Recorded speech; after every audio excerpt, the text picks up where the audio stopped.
I've started Harry Potter. I'm ready for Christmas. I know every single word to every single film. Really? When I started to watch the first one with my partner the other night, I was literally just saying every word. He was like, pause it. He was like, we cannot go on like this. Harry Potter. That's take my move. That's because of that tick. I've seen Snape that. from getting that stone or not.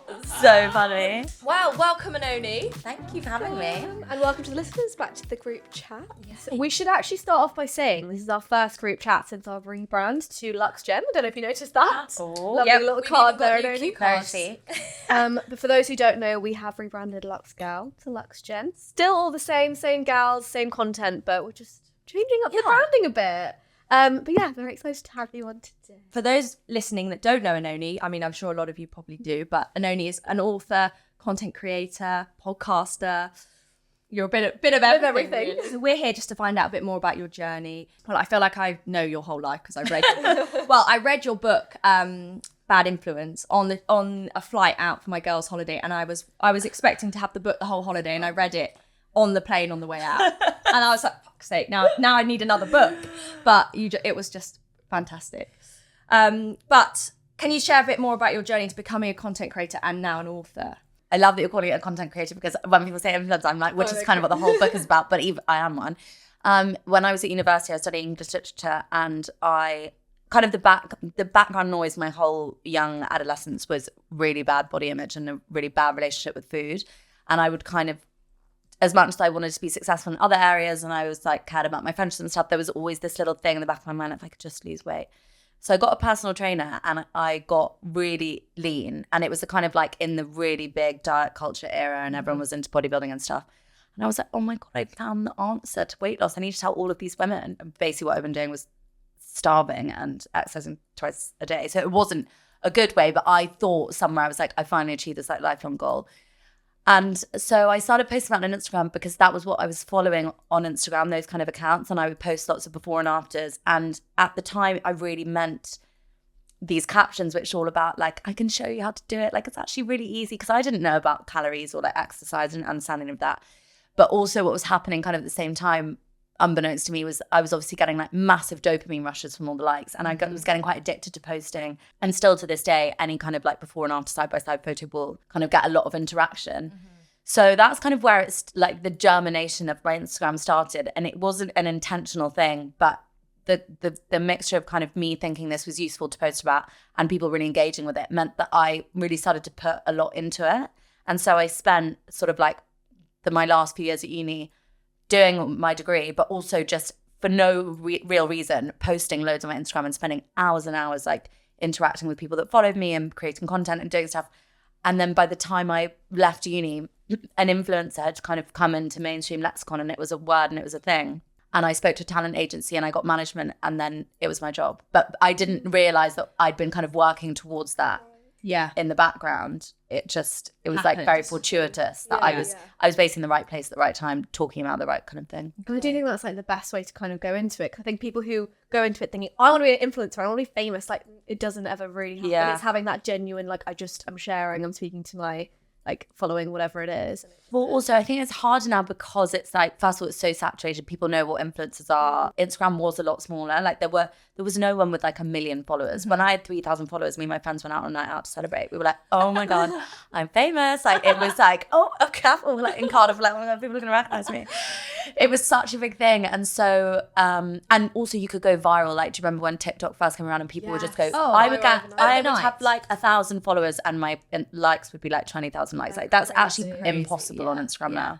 So it was like everything happened really quickly, and so you get that feedback loop which makes you want to keep posting. Whereas now, like if you want to be an influencer, unless you're really lucky or you blow up really quickly, it's going to take years to build that audience, and it can be quite disheartening because people's stuff just doesn't get seen in the same way. But what would you say is kind of like the harder side of being like so front facing and so like online? I think it's definitely like the exposure and like the paranoia that comes with having lots of people being aware of you in your life.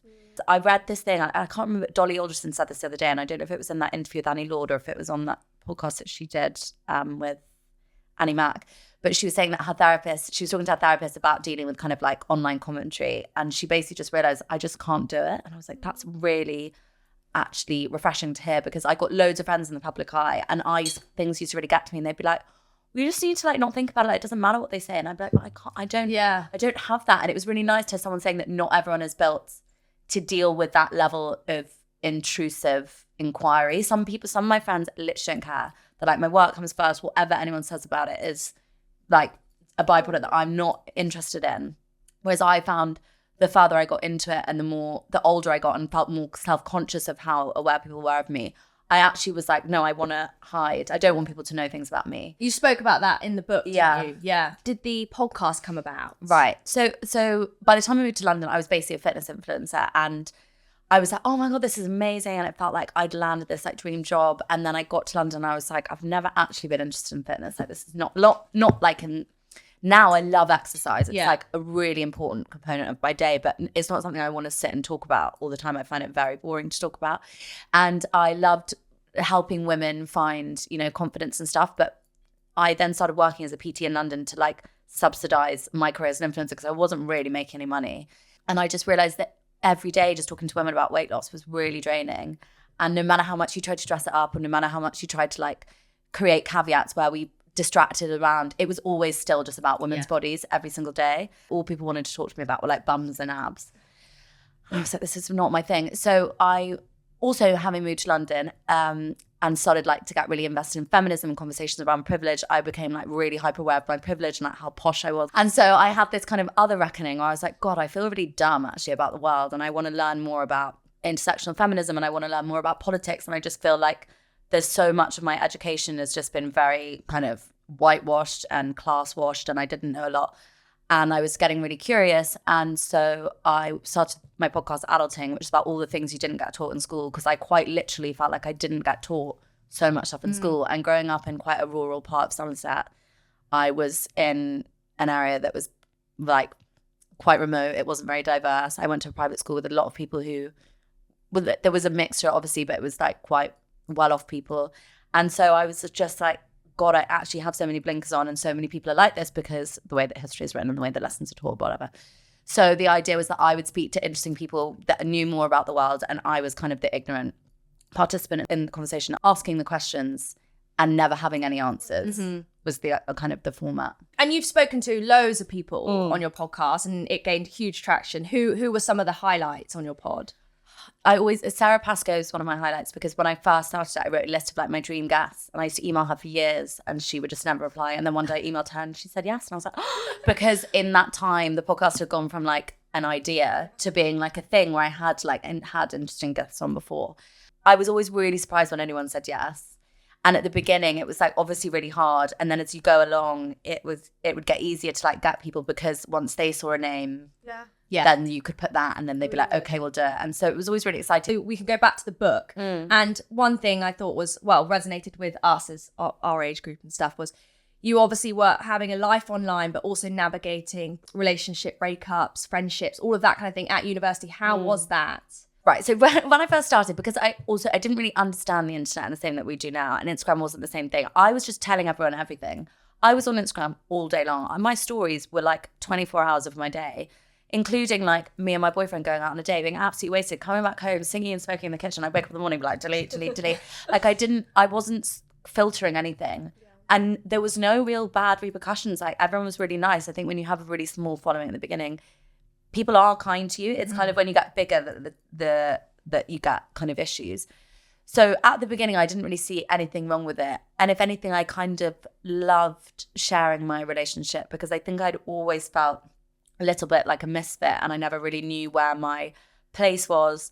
And I loved showing the world that I was, in love and my life was fun and blah, blah, blah. Every relationship, and there's been a few, I've like slowly cornered off more and more, because I've realized that, and now I don't share my relationship at all. And I actually went for dinner with a friend last night, and I was like, it's the best thing I've ever done. I think sometimes, especially as a content creator, when you share too much of your relationship, it's literally like you're giving out stocks and shares in your relationship, and you start to lose ownership of your, and people have opinions, don't people they? Have so many opinions, and also then it becomes part of your brand, and then so like some of your income relies on your relationship, and then that causes a strain. And like, so there's all of these other complications which can have massive payoffs, but actually I found were kind of like detrimental to the happiness of my relationship. like anything I've kind of been learning on the job, I shared everything, and that helped me grow my Instagram. And then as my Instagram started to grow, I wanted to cordon it off. But then people are like, well, yeah, sorry, we've entered in a contract here. You were telling me about your life, and now you're suddenly like not telling me things. So that became difficult as well. So you mentioned off pod that you've got a new pod perhaps around the corner. Yes. Can you give us some more info? I can't. So this has been in the works for over a year. So it's me and 2 other women, Beth McCall and Rashira Sharma, and it's going to be called Everything is Content. And it's a pop culture podcast, but it's kind of about the noise that happens after the pop culture. So we're kind of analysing the online discourse that comes off of every popular thing. Great. And that's hopefully going to be launching in December. And another book? Would you be, after this one, would you be up for another one? I've always wanted to write fiction, and I was quite resistant to actually writing memoir, and I'd had like a book deal offer before based off adulting, and I was like, I can't write a book on this because that's the whole podcast is not about my stories. It's not my place to tell those stories. My agent kept being like, you should really write a book, and nothing kind of came to me. And then after a year, I rang my agent one day and I was like, can I swear? Yes. I was like, I fucking hate being called an influencer. And she laughed. She was like, that's really funny. Why don't you try and write something about, like, that's what you always want to talk about, but you feel like you can't online because it's like biting the hand that feeds you. Yeah. That's the story you actually want to tell. Yeah. So I wrote that as a memoir, but I found it really hard because I think it's much easier to be honest in fiction than it is in a memoir, because you can kind of tell the truth through other things. Actually, yeah. And when you're writing memoir, it's like there's so many things where it's other people's stories, and I never really wanted to. Some people in their memoirs, I know people who've written memoirs and fallen out with their whole family, or like revealed too much because they've revealed too much, and I never wanted to do that. And I wanted to be honest, but I also think that sometimes honesty is like, I also didn't want to give my trauma, as so many women find themselves having to do, to like sell books. So I told things I was comfortable telling, but I was also like, there's certain things that I don't owe anyone certain things. So I found that process quite difficult. I also went on a journey of unpacking what this industry is. And it's always something I tripped up on, kind of talking about it. And I felt loads of shame around it, to be quite honest. So yes, I would like to write fiction, basically, was the answer to that question. But it would be very different in vein. Like the kind of fiction I've always wanted to write is not like, I don't know, I love sci-fi. So yeah. Yeah, I will read that. Oh, brilliant. Well, it's been great to find out a bit more. But how is everyone? Yeah. Fab. Yeah. I'm feeling good. I was really upset about the rain this morning, but other than that, I'm really feeling the autumn vibes. Like I really sank into it this weekend. I've started Harry Potter. I'm ready for Christmas. Like honestly. I didn't see this whole trend about watching it every weekend, but randomly I started watching it with my partner last weekend. So we did Chamber of Secrets last night. So just to clarify to our listeners, if you watch one, is it every weekend? Something. Was it meant to start this weekend? This Sunday just gone. Yeah, and so if you watch every weekend from now, you basically will get till Christmas. Yeah. With the amount of movies there are. And guys, actually, I think our listeners know I've only ever watched the first and the last Harry Potter. I know my boyfriend's literally like, I don't know why. I was out there climbing trees. I wasn't really watching Harry Potter. I must have missed this whole part of my life. So I was also an outdoor child. Like I used to get locked outside. So I read loads of books. So that's why I watched Harry Potter films, because I would read the books. My mum we used to live in the Lake District, and she would drive us to Glasgow at midnight to get the books when they came out, and we used to be able to get them. So that's why I was like obsessed with the films. But I've watched every film so many times that me and one of my best friends, Bethan, we used to watch them all the time. I know every single word to every single film. Really? When I started to watch the first one with my partner the other night, I was literally just saying every word. He was like, pause it. He was like, we cannot go on like this. I was like, sorry, it's just like a reflex. We used to sit next to each other and watch them and just say all the lines. Genuinely, especially the first two. Yeah. I watched the first two this weekend, and I'm like, I genuinely know every line, especially the chess one that's like going viral at the moment. I know that, and I've not watched Harry Potter. That's take my move. That's because of that tick. I've seen that. From getting that stone or not. So funny. Well, actually, Jack has said he's tried to. So we watched the second one yesterday. It's on in the background, and I'm kind of I'm literally that. I know. I know. I do think I'd love it. I always think about when I watch it, because obviously I know everything that's going to happen. Yeah. Like, if I was watching the first time, like, Same. how good is that? All the twists and turns, and oh my god, this happened. And also, that's what that now is. that you're older, you notice how many things are in there, how many details are like in the film. All intertwined. Yeah. But maybe it is a nostalgia thing, because I was thinking there's no other film that I can watch apart from maybe like How to Lose a Guy in 10 Days and 50 First Dates. Like those I've watched about 80 times, but what other film can I sit through and I'm literally like wrapped? I'm like, School of Rock. Yeah, so true. Yeah, it's a good one. Do you have any other like Christmassy, autumny traditions at this time of year? Gavin and Daisy. Oh, I always watch Gavin get that at Christmas time. That's such a good one. So good. I need to start that maybe next weekend. I obviously have to watch The Holiday sometimes twice in the lead up to Christmas. Is it too early to do it now?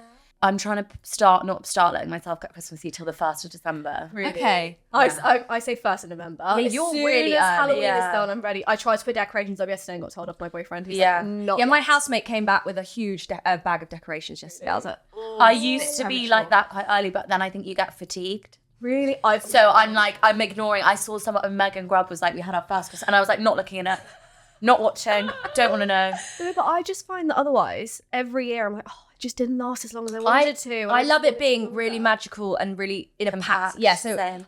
my family have always been, we'll get the tree on like the 15th to 17th. It's quite December. My mum puts it up on Christmas Eve.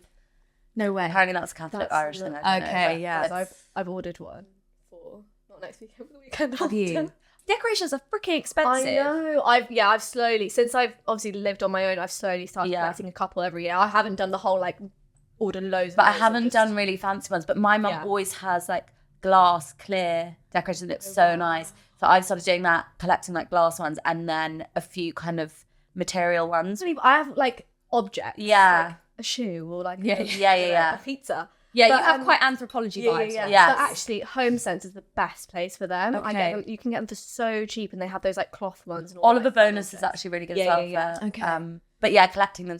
But 2024 is like round the corner, so can't we're going to be believe setting that. our New Year's resolutions quite soon. I've already bought my diary for next year and written all the things I want to do Really? next Oh, year. that's Good. I found it really out of your book. Yeah. 'Cause I I love was it. really late to the party this year. I remember saying to everyone in the office, "Like, fuck, I still haven't done my mood board." Like, you were really good. I do You my did mood it. board in like when we're done with work, and it's like those few days leading up to Christmas. That's when I do it, or after Christmas until like New Year. I think it's because this time of year can feel quite demotivating. Like I think my brain is still wired to be like at school. I'm waiting for like half term and then Christmas break.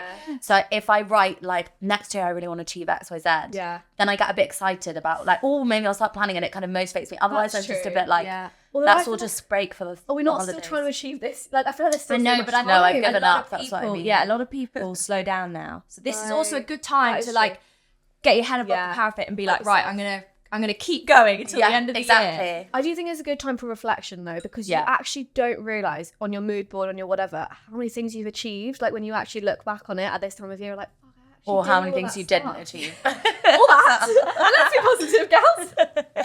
But I think we're gonna move on to the hot list now Yes. and discuss what's going on right now. I know. Well, seeing as you said you were going to do a podcast about pop culture, you're going to be great at this. So obviously you said you're not really on TikTok, but hopefully you've seen bits of these. So Taylor Swift, are you a Taylor Swift fan? Yes. Okay, have you seen how she changed the lyrics to one of her songs at her concert? You haven't seen it? Well, wait, when? Recently? Literally Sorry. it was this weekend. Yeah, it must Oh be, no, I okay. wouldn't have seen that. Okay, Sorry. so you know the song Karma? Yes. So like after the bridge, it's like, what is it? Karma is the guy on the screen coming straight home to me. She changed it to Karma is the guy on, what's it called? The Chiefs coming straight home to me. And the crowd literally went crazy. And then everyone's got like shots of, what's his name? Travis, like reacting to Is it. it Travis Kelce? Oh yeah. Yeah. Her boyfriend. His reaction was quite cute. He It's was just really like, sweet. yeah. And like her dad was next to him as well. Like, oh, it's you. He's so hot, but do you not think Taylor goes public with boyfriends like immediately? Yes. And also, even when they're not boyfriends. Yeah, but she's like, I think she's like obsessed, like in love with him. Because even after the show, there's videos of him like, her even running off stage snogging into him. his arms, like snogging. Yeah, she really does look in love though. I'm a bit worried about it. Are you? I don't know. I just got a feeling it's going to be like, I feel like he's going to break her heart. But I think that's what I love about her is that she wears her heart on. her Yeah, sleeve, that is and she will nice. just go fully into things, Yeah. and I think that's what creates such good like music for her as well. Yeah, that's true. Yeah, selfishly, She's unapologetic. Yeah. I feel like it's such an interesting thing because I feel like we're in a generation where it's like, I brought my current partner, we've been on and off for a bit, to my sister's wedding, and my family would be like, oh, your boyfriend? I'd be like, no, we're just seeing each other. He's like literally at my sister's wedding. I was like, we're not together. Like so worried about labeling things too soon or like coming across too strong. And she will go on like one date with someone and they're just like everywhere. But I think that's so like, I think that's really good because it's sort of like nothing's permanent. Yeah. Like, you don't have to worry about it. If they're gone the next day, they're gone. Yeah. You can move on. Everyone else can move on. So It's not that true. big of a deal. Like, I think it's quite nice that she just lives life like that. Yeah, I think you're really right. sweet. I did think her ex was a bit of a drip. Yeah. Who was that again? Joe Alwyn. Oh, yeah. And he was so bad in conversations with the friends, it just made me hate him. Because I love Sally Rooney and I thought he ruined that series. for Oh me. my God, I know. I couldn't watched even one bother to episode watch and I it, couldn't yeah. get any further. And he just wasn't fit enough, moody. no offense. Not like charismatic. Yeah. Yeah, he was. Anyways, that really pissed me off. So when they broke up, I was really pleased. But then obviously she got with Matty. Oh god, yeah. What was that She face? really does just go like. I know. But that's what I mean. Even that was just like public, and then he's But gone. I've got to say, like, I think everyone really makes Taylor Swift's relationship such a big deal. Obviously, I do. I speak about them all the time because I love her. But like, people make it like, oh, she's from this person to this person. Men do that all the bloody time. We don't pay them any attention. Leonardo DiCaprio, God, he's got another 25-year-old every week. I don't think there's anything wrong with it. I just find it really fascinating how she's just sort of like. And she is that. Confident with Yeah, it. exactly. Yeah, and she is so big. I mean, Maya Jama and Stormzy were together for how long before we found out? How are they managing this? Harry Styles shaving his head. Thoughts? Oh my god. I like it. I love a shaved head. Yeah, so do I. I also think it's probably because of the Dave Beckham documentary and everyone being like, Dave you should shave his think? head again. Yeah, genuinely.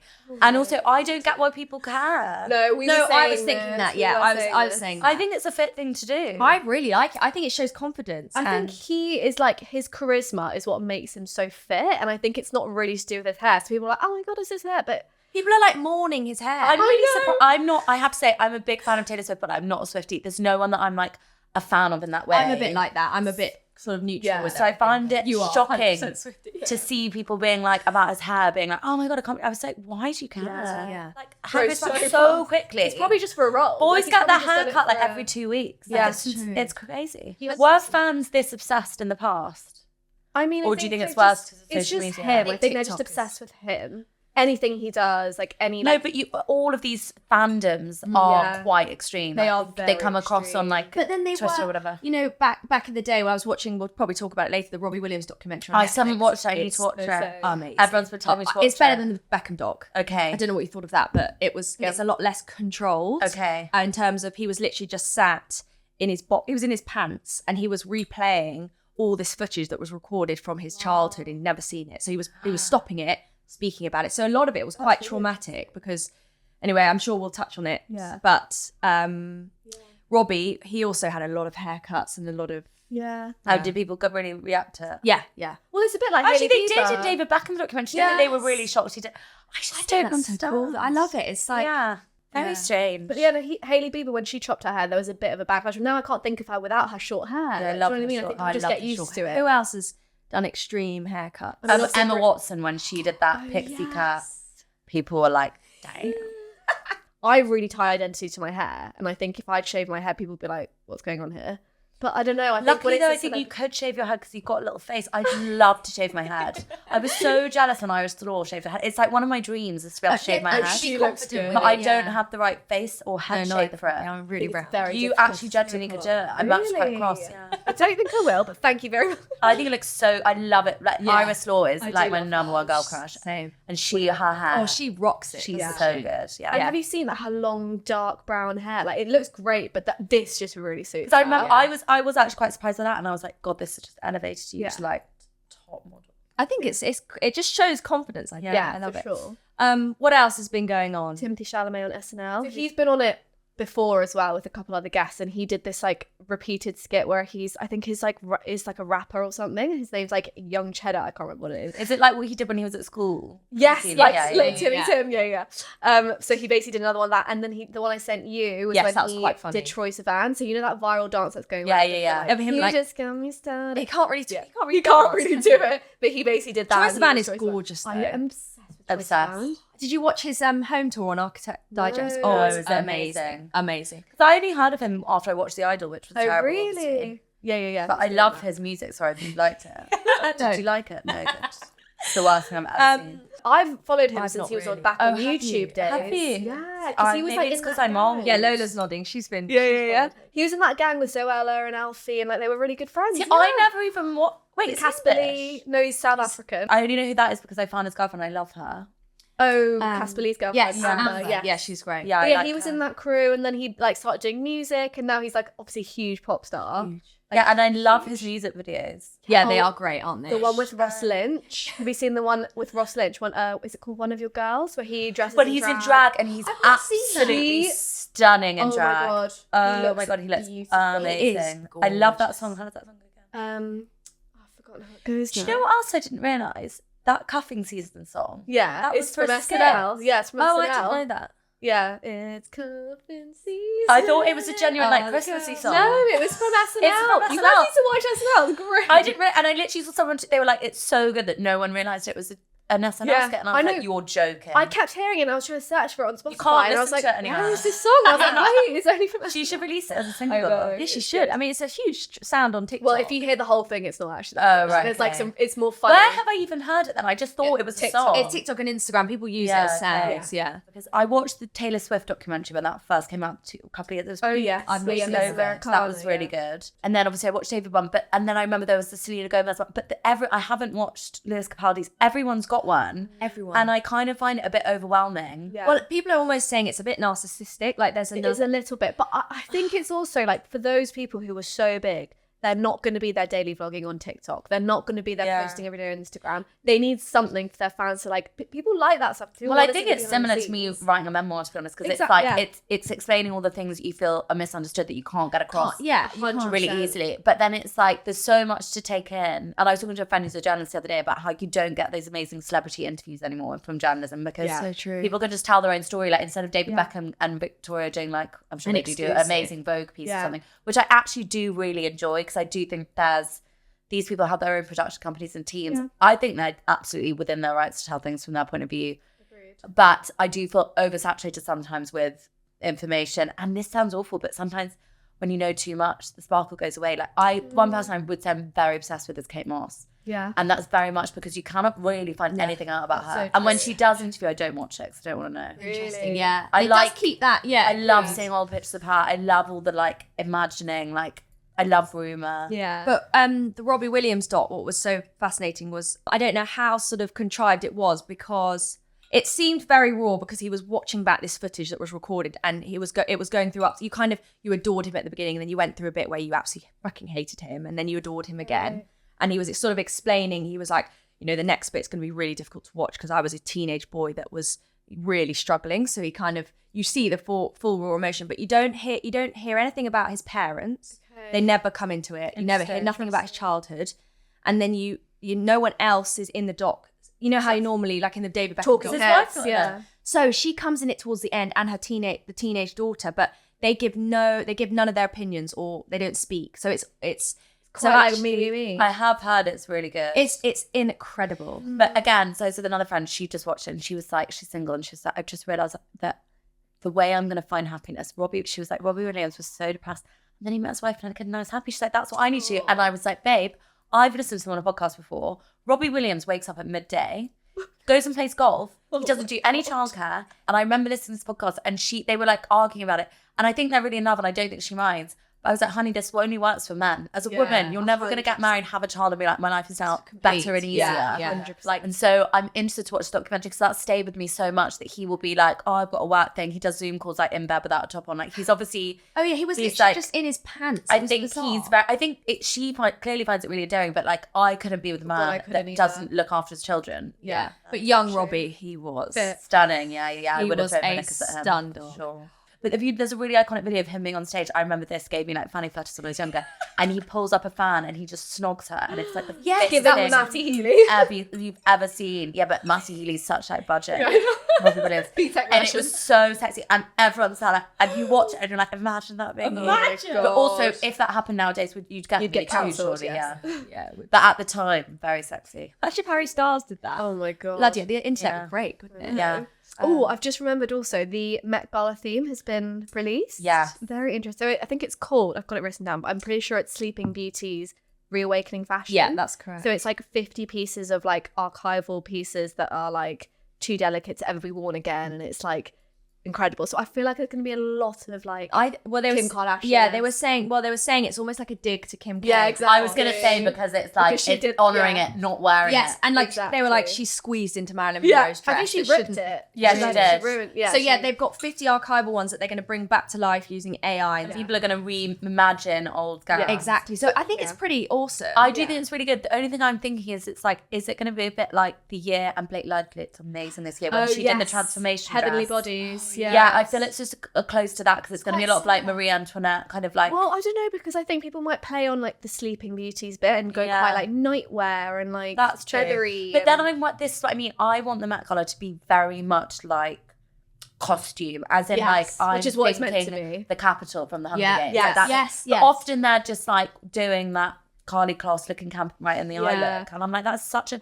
I want it to be like Lady Gaga always smashes it for me, because that's what it's meant. It's the costume institute. Yes, but even Kim K wearing that Marilyn Monroe dress again, I understood that there's like wow factor of it, but it was ultimately a very boring look. Yeah, it was just a pretty dress. And also, the one thing I'll never get over is how much we were told that Marilyn Monroe was this size 16 woman. And Kim Kardashian, by the way, is 4 foot something. Her waist is so small. She's tiny. The fact that she couldn't fit into, and I know it was her bottom, but also it wasn't. It was like the whole shape. It just shows Marilyn Monroe must have been absolutely tiny. Like so small. I can't even wrap my head around how small she must have been. And because she wasn't like flat everywhere, everyone was like, and I remember people saying to us like, oh my god, well, Marilyn Monroe was a size 16. She was clearly a size 2. Yeah, clearly she was. Like, she wasn't a size 16 in what we understand it to be today. But also it's sponsored by TikTok next year. So I didn't know that. But I think it's bringing a bit of controversy because there are going to be more influencers attending the Met Gala. And I don't know what. I mean, every year there's a few more. Always. Well, I guess they want to stay with the zeitgeist, though, don't they? Yeah. They want to stay current. But influencers are the new celebrities. Emma Chamberlain now is like an it girl. Like she's beyond. And that's who, I don't know about you, but that's who I'm excited to see. Yeah, I think that she's great and she's really the high fashion. And then again, I think this is the problem with the word influencer because you have, everyone does it the minute you say it, your brain kind of goes like, Geordie Shore, early Kim Kardashian. Like this kind of quite judgmental view on typically women who we believe aren't classy enough or stylish enough or highbrow enough to be in these celebrity spaces. Yeah. But like, it's just, if you think about like what influencers are, they're kind of like tastemakers. They're like it girls, but just online. They're influential people when you like break it down. Like Kim Kardashian, for example, like, obviously people think of her in that like not very nice light, but she like has done a lot, like everything she did with the law and like the lawyer thing. Which is like that's really interesting. But and it's just like, what would those women like? Would Sienna Miller and Kate Moss and whoever else like in their era, if they'd grown up, would they be like the it girls? Yeah, I very much feel like. Actually, I do have obsessions. Mimi Moocher, Remy Beckham's we love her. Mia Reagan, obsessed. Yeah. She is so fucking cool. She's an influencer. She's a model, but she's an influencer. Yeah. Like, but you don't think of her when you say that. But that's what I mean. I feel like someone like Emma Chamberlain or Kim Kardashian, I see them as very different from someone like a Mimi Moocher because she is. This is a horrible thing to say, but just a model. Like she is just a model who is influential. She's on Instagram. Like, I think she's an absolute style icon. I think she's like, so? She has hairy armpits, which I think is really cool. And like someone of my generation going out with the Beckham with hairy armpits, I think is very cool. She does loads of like sustainable fashion stuff.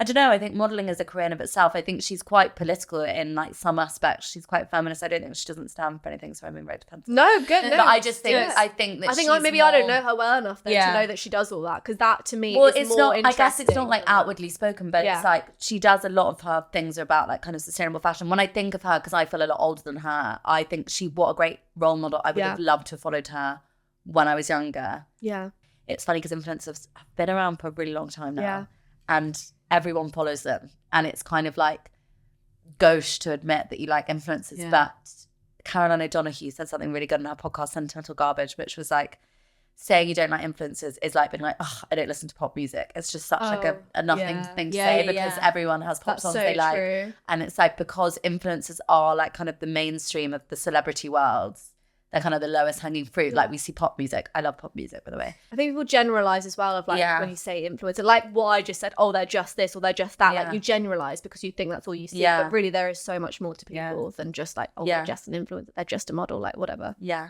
Yeah, it'll be interesting to see who's actually on the carpet next. Is it in May? I think it's May.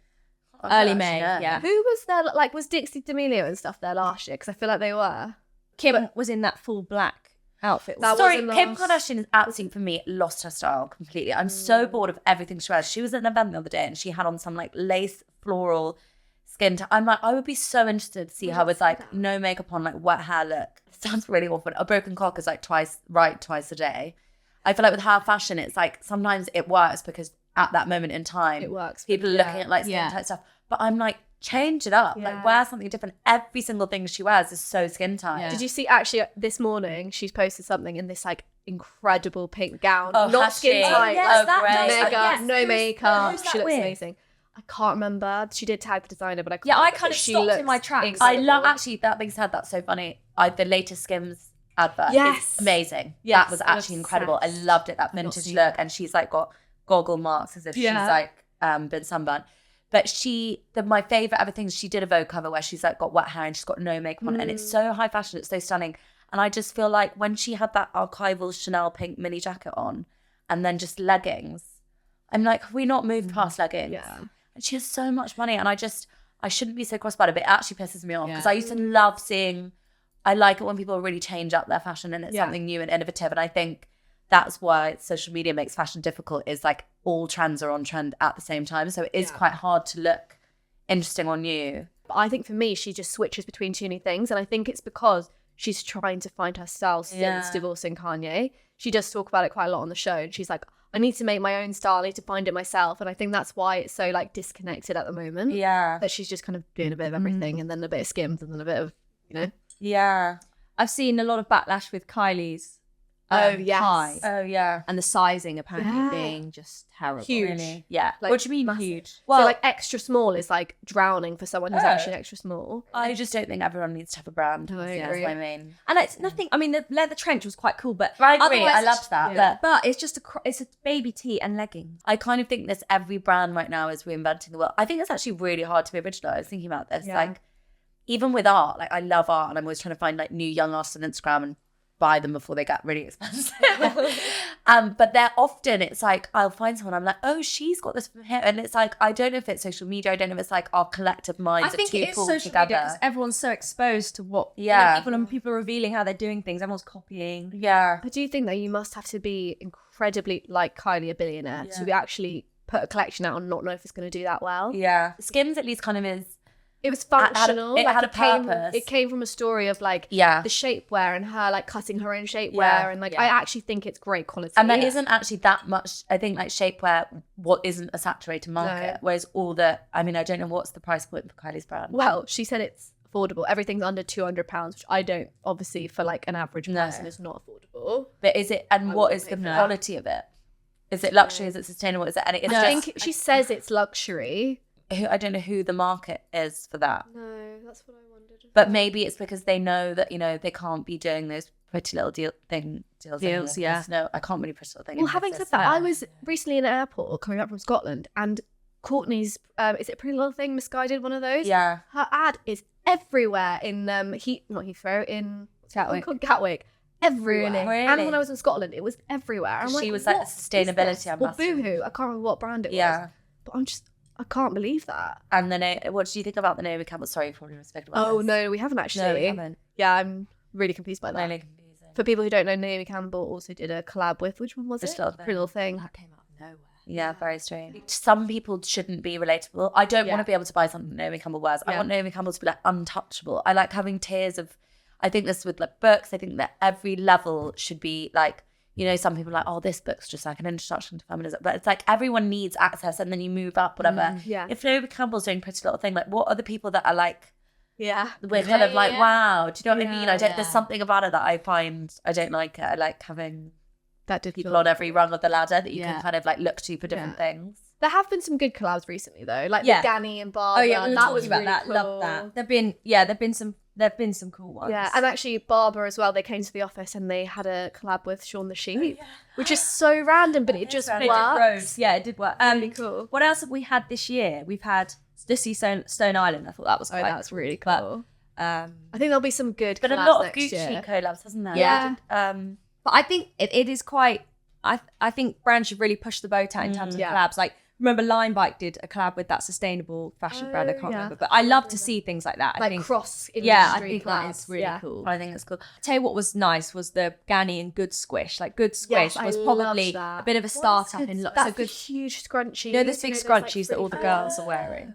And that would have been a lockdown business that actually, you know, that shows you can do something like that. And it, you know, Ganni is really good with their collabs. I think they are always 66 North and Ganni. Ganni have actually done so well this year. I feel like they've got a new collab every month, honestly. They are. They do. That's pretty really cool. What did you think about the $1 million Louis Vuitton bag, the Pharrell? Oh, the list. Oh wait, which one? They brought out this bag that's $1 million, and it's like yellow, and it's got like diamonds. And it's just like it looks fake because it's obviously so gauche and like so out there, and it just makes.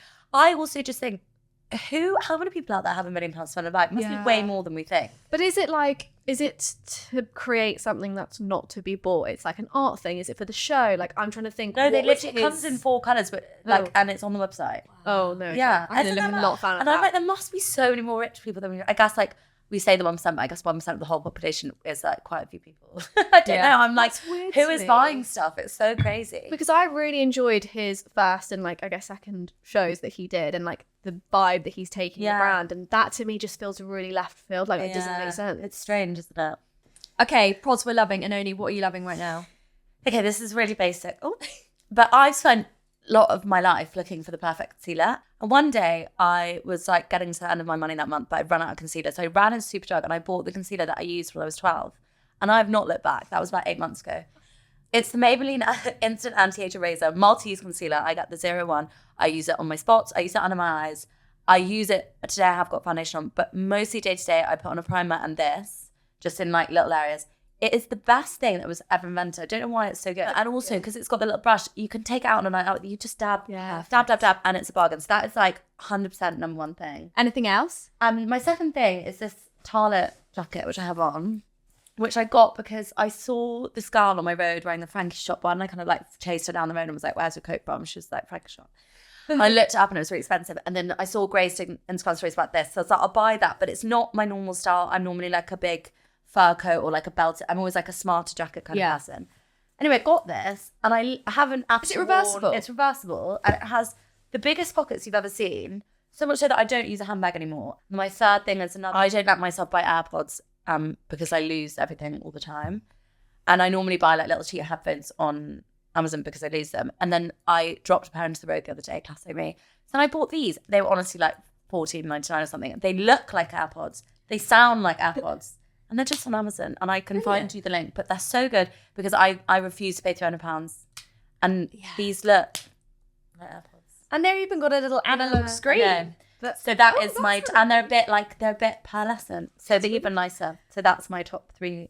Brilliant. Sap, what are you loving? Well, I bought this thing. I can't remember if it's on TikTok Shop or on Amazon, but it's basically a thing to clean your brushes with. So it comes with like a little rubber bowl with like ribs on it so that you can like, scrub your brushes. And then it comes with this little thing that you could just hook onto like a hanger thing to dry them. So you can just pop them in this basket and it just dries. And I did that last night. So good. Because I've been getting really spotty. I'm like, why am I getting so spotty? I'm like, I haven't washed my brushes for ages. So I did it last night. I hate washing my brushes. I know. My top trick is put them in a pillowcase and then shove a towel in and it literally washes them so well. I did that a few times, but I told a makeup artist this the other day and she was like, don't fucking do that. Really? It's really bad for your brushes. But the reason I hate washing them is then you've got to factor in, right, so I've got to wash them, got to wait for them to dry. That's like 3 days without brushes. Well, that's why I got this thing, because you just do it before you go to, I literally just before I dry really quickly? Yeah, overnight. I just put it in that little, it's because it's got little holes in it, so it just hangs in that basket and it dries overnight. Anyway, it's great. We'll obviously put the link in our description below. It's great. The other one is a Instagram follow called You Belong in This, and it's basically this person who's taken all of Taylor Swift's like outfits and fashioned them up. So like she's put them in like the new Phoebe Philo collection and like made her fashion girly, and it is the best thing. I think it got picked up by Vogue actually, but just check it out. She and looks it's like incredible. You belong with me. They exactly. On the play on the song, but she's there. She like photoshops like really cute outfits on her, and I honestly think Taylor Swift needs to hire her as a stylist. I kind of love that Taylor Swift, as far as I'm concerned, has like absolutely no sense. Yeah, 100%. I kind of like love it. No, I love it like, as well. How are you walking around like that? And like, why? Who's dressing She's just her? so happy about it. She dresses herself. It's so random. I honestly, I love it. Every now and then she'll have like quite a good outfit on. Yeah. But most of the time I'm thinking, Quite rogue. this is so funny. But that's really why this sweet. page is so good. It just It's works. endearing, isn't it? It's also, she actually does dress differently from everyone else. Yeah. But yeah, check out this page. It's really good. Like if she was a fashion gal, this would be her. So yeah, love it. Days, how about you? It was the Wales Bonner Adidas collab. So good. Obsessed with absolutely everything. It's not my price range, but I can aspire. Yeah. So yeah, loving that at the moment. Also, I've been going on about this, but I got myself a Lumi ice bath this weekend. Oh yes, I was just telling them about it. Where is that? It's really the wrong season, but I've been wanting one for ages, and they accidentally, I don't know if it was a PR move. They sent a email to their whole database being like, we're just forwarding the staff discount for all your family and friends. And it was like a 45% discount. So I thought, quickly I'll do that. But what is the Lumi ice bath? Sorry. So what do you have at home? it's like you just plunge into it. Yeah. So it's so easy. It was like, it's literally the size like of a baby bar. Yeah, it's very small. It's quite low down. And you just put these 4 rods in, and then you have a little hand pump to pump up the top bits. It was so easy to take in and out. So that's going to be the new thing. Going to do ice plunges. And then I feel like Mango is giving quite a lot at the moment.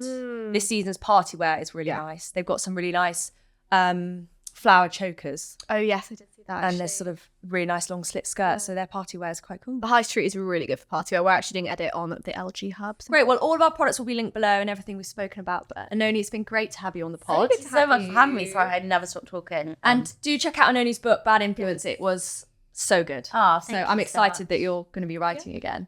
Hopefully. We'll see. Yeah. Also, with our new set, we're going to link everything that's going on here because we've got some really cute new bits. So if you want to know anything, look in the description because we'll put it there. Exactly. Big shout out to the go-to. Big shout out to Pookie. We've got some gorgeous lamps arriving very soon. So they'll be on the next Very pod. jealous. Who else?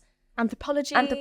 Yeah, Anthropology. These have given these gorgeous rugs, and we've got some more exciting bits coming. So the set's keep gonna an eye out. We'll do a proper rundown and everything maybe in the next podcast when everything's here. Yeah. But keep an eye out. Great. Great.